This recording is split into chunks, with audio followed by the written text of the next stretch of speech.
تصور کیجیے ایک ایسا مرد قلندر جس کا سلسلہ نسب حضرت علی علیہ السلام سے جا ملتا ہو، جو بادشاہوں کے دربار کو ٹھوکر مارے، جو تنہا ایک جنگل میں داخل ہو جائے اور وہیں سے ہزاروں دلوں پر حکومت کرے، جس کے لہجے میں بجلی، آنکھوں میں دریا اور کردار میں پہاڑوں جیسا وقار ہو، جسے زمین کے سردار دمکائیں اور آسمان اس کی دفاع میں جھک جائے۔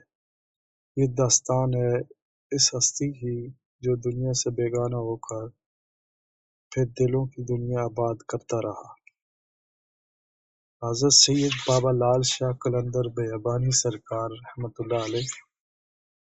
آپ کا پورا نسب حضرت مولا علی علیہ السلام کے بیٹے حضرت مولا امام حسین علیہ السلام سے ہوا حضرت امام موسیٰ کاظم علیہ السلام تک پہنچتا ہے۔ آپ کا اصل نام حضرت سید بابا لال شاہ قلندر رحمۃ اللہ علیہ تھا۔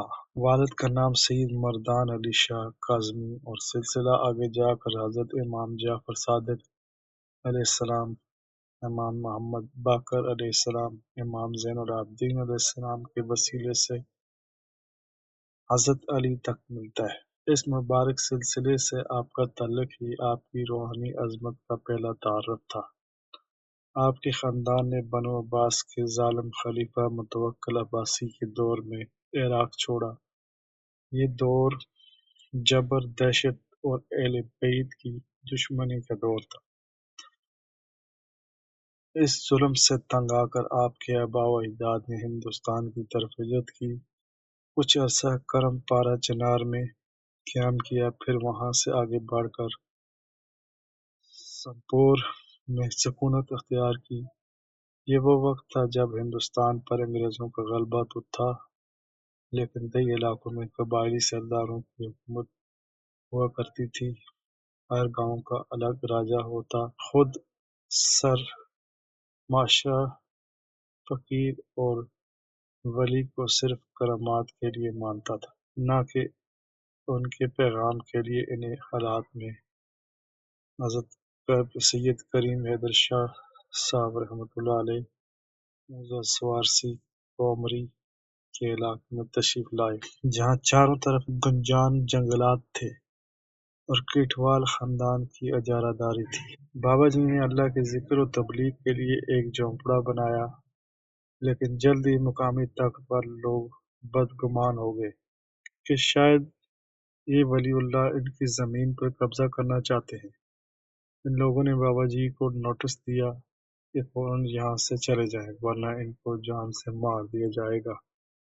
مگر مرد خدا نے جواب میں فرمایا، ہم قتل سے نہیں ڈرتے، بلکہ اگر تم ہمارے حق میں قتل کرو گے تو یہ ہمارے لیے فخر کی بات ہوگی، مگر سن لو ابھی تم میں وہ طاقت نہیں مرد مردان خدا کا کچھ بگاڑ سکو۔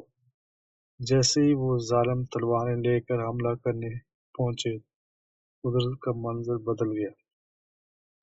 زمین لرز اٹھی اور جو تلواریں اٹھا کر آئے تھے وہ زمین پر گر گئے۔ نادم ہو کر حضرت بابا جی کے قدموں میں جھک گئے اور مرید بن گئے۔ یہ حضرت بابا لال شاہ قلندر رحمۃ اللہ علیہ کے خاندان کی پہلی روحانی فتح تھی۔ اب وہی لوگ جنہوں نے آپ کے خلاف سازشیں کی تھیں، ان کے لیے جھونپڑیاں اور مکان بنانے لگے۔ یوں موضع سوارسی اصلاح اور روحانیت کا پہلا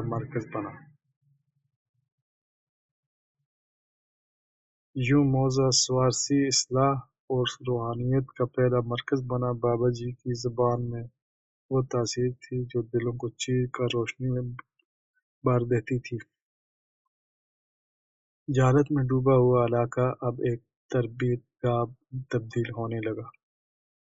یہ سلسلہ سید بابا لال شاہ قلندر رحمۃ اللہ علیہ کے خانوادے کا خاص وصف تھا کہ انہوں نے کبھی دنیاوی مخالفت سے خوف نہیں کھایا، نہ تخت و تاج کا لالچ، نہ شہرت کی تمنا، صرف اور صرف دعوت حق اور خدمت خلق کا مشن تھا۔ یہ دنیا والوں نے خواب غفلت سے جاگنا گوارا نہ کیا تو قلندر نے تنہائی اختیار کی۔ حضرت سید بابا لال شاہ قلندر رحمۃ اللہ علیہ نے موضع 84 میں رہتے ہوئے بھی محسوس کیا کہ ابھی دلوں کی زمین بنجر ہے، ابھی وہ فیضان نظر باقی ہے جو صدیوں کو بدل سکتا ہے، اور یہی شعور انہیں لے گیا کوہ مری کے گہرے جنگلات میں، جہاں انسان تو کیا پرندہ بھی پر مارنے سے ڈرتے ہیں۔ بابا جی لال شاہ قلندر رحمۃ اللہ علیہ نے بیابان سنسان سناٹے سے گونجتے علاقے کو اپنا مسکن بنایا، ایک ایسی غار یا جھونپڑی جہاں نہ چراغ تھا نہ در، صرف دل کی آگ تھی، اور ذکر خدا کا نور ان کی چراگاہ آج بھی موجود ہے، جسے لوگ بیابانی چلہ کے نام سے یاد کرتے ہیں۔ یہاں بابا لال شاہ قلندر رحمۃ اللہ علیہ نے 12 سال تک مسلسل مجاہدہ کیا، دن کو روزہ، رات کو ذکر، سجدے پر سجدہ، اور خلوت میں خالق سے راز و نیاز۔ آپ رحمۃ اللہ علیہ کی زبان سے نکلنے والا یہ عالی مدد جنگل میں گونجتا، ہر درخت جھومتا، کہا جاتا ہے کہ دوران چلہ حضرت خضر علیہ السلام سے آپ کی ملاقات ہوئی، جنہوں نے آپ کو علم لدنی عطا کیا۔ بعض روایات میں ذکر ہے کہ جنات کی کئی قومیں بھی بیعت کے لیے حاضر ہوئیں۔ یہ مقام صرف جسمانی مجاہدہ نہ تھا بلکہ روحانی ارتقاء کا دروازہ تھا۔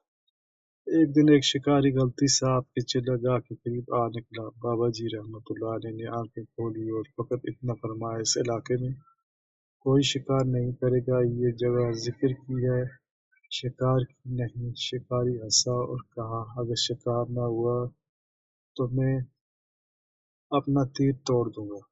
تھوڑی دیر میں وہ واپس آیا، حیران پریشان کہ پورا جنگل سناٹے سے بھرا ہے، نہ ایک پرندہ نہ جانور۔ اس نے بابا جی لال شاہ قلندر رحمۃ اللہ علیہ کے قدموں میں گر کر معافی مانگی اور عمر بھر کے لیے مرید بن گیا۔ حضرت بابا لال شاہ قلندر رحمۃ اللہ علیہ کا فقر ایسا نہ تھا جو دکھاوے کے لیے ہو۔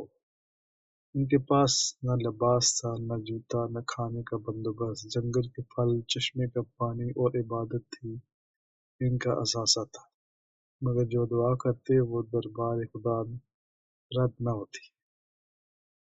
ایک دن ایک بھوکا چرواہا نکلا، بابا جلال شاہ قلندر رحمۃ اللہ علیہ نے آنکھ اٹھا کر فرمایا، جاؤ، تمہیں اللہ رزق دے گا۔ چرواہے نے پیچھے مڑ کر دیکھا، قریبی درخت کے نیچے سونے کی اشرفیاں کی تھیلی پڑی تھی۔ حیرت سے چیخا اور دوڑ کر بابا جی کے ہاتھ چومے۔ ریاضت کے ان سالوں نے بابا جی کو ایک روحانی مرکز بنا دیا۔ نہ کوئی اشتہار، نہ وائس، نہ منادی، فقط اللہ والوں کی خوشبو جو کھینچ کر عاشقوں کو لے آتی ہے۔ ایک مرتبہ کومری کے علاقے میں وبا پھیل گئی۔ لوگوں نے حضرت بابا جی رحمۃ اللہ علیہ سے دعا کی درخواست کی۔ آپ رحمۃ اللہ علیہ نے صرف پانی پر پھونک ماری اور فرمایا، یہ پانی مری کے کنویں میں ڈال دو۔ پانی ڈالا گیا اور چند دن ہی وہ وبا ختم ہو گئی۔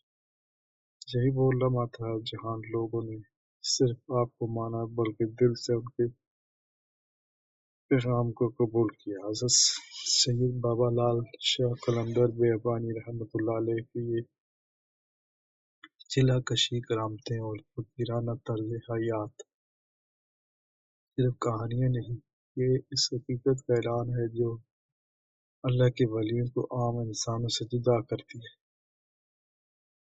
وہ جو دنیا سے کٹتے ہیں، اصل میں اس دنیا کو جگانے نکلتے ہیں جسے ہم نے بلا دیا ہوتا ہے۔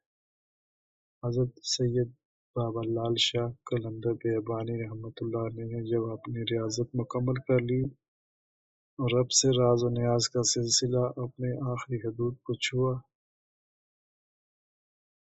چھو آیا، آخری سزا حدود کو اور رب سے راز و نیاز کا سلسلہ اپنی آخری حدود کو چھو آیا تو ایک دن خاموشی سے لوگوں کو الوداع کہنا شروع کر دیا۔ غریبی مرید حیران تھے کہ پیر و مرشد آج خلاف معمول شفقت اور سکونت میں ڈوبے ہوئے ہیں۔ ایک قریبی شاگرد نے ہمت کر کے پوچھا، سرکار آج دل بڑا بوجھل لگتا ہے۔ آپ رحمت اللہ علیہ نے مسکرا کر فرمایا، اب لال کو بلایا جا رہا ہے، بیابان کی راہ ختم، اب آسمانی قافلے کا سفر ہے۔ اور یوں ایک شب چاندنی میں ڈوبا ہوا وہ فقیر جو کبھی بادشاہوں سے نہیں ڈرا، خالق حقیقی سے جا ملا۔